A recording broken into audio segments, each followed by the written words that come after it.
का महापर्व आप देखिए, क्या आम क्या खास तस्वीरों में आप देखिए कि केंद्रीय मंत्री डॉक्टर जितेंद्र सिंह जो है अपनी बारी का इस्तेमाल कर रहे हैं, अपने परिवार के साथ पहुंचे हैं ताकि वोट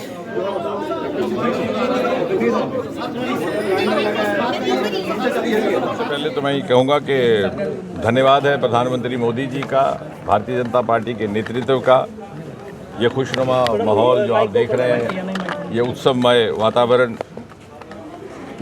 ये लोकतंत्र का उत्सव, ये जमहूरियत का जश्न, ये ना केवल जम्मू में बल्कि सारे के सारे जम्मू कश्मीर में कई वर्षों के बाद पहली बार देखने को मिला। मैं तो ये कहूँगा कि this is the true main streaming of democracy in Jammu and Kashmir. जिस भारी संख्या में मतदाता बाहर आकर के अपना मत डाल रहे हैं, अपने वोट का इस्तेमाल कर रहे हैं, और यकीनन 10 बरस के बाद जैसा आपने कहा विधानसभा का चुनाव हो रहा है, और उसके साथ एक और दूसरी बात ये भी जुड़ी है कि इस बार लगभग 50 बरस के बाद बाकी देश की तरह, बाकी प्रदेशों की तरह 5 बरस के लिए विधानसभा का चुनाव किया जाएगा, क्योंकि 370 की आड़ लेकर के यहाँ पर सत्ताधारी पार्टियों ने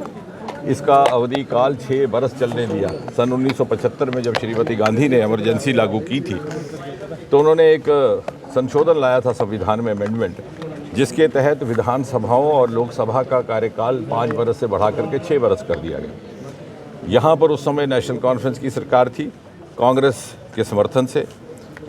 उनको ये अधिकार था कि वो सेंट्रल लॉ को अपनाएं कि ना अपनाएं, लेकिन उसे तुरंत अपना लिया गया। और उसके 3 बरस के बाद जब मोरारजी भाई प्रधानमंत्री बनते हैं, जनता सरकार बनती है जनता पार्टी की,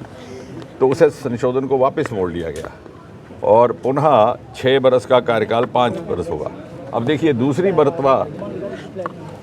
नेशनल कॉन्फ्रेंस भी वही थी, सत्ताधारी पार्टी भी वही थी, मुख्यधारा भी, मुख्यमंत्री भी वही थे, लेकिन तब उन्हें 370 याद आ गया और 370 की आड़ लेकर के उन्होंने उस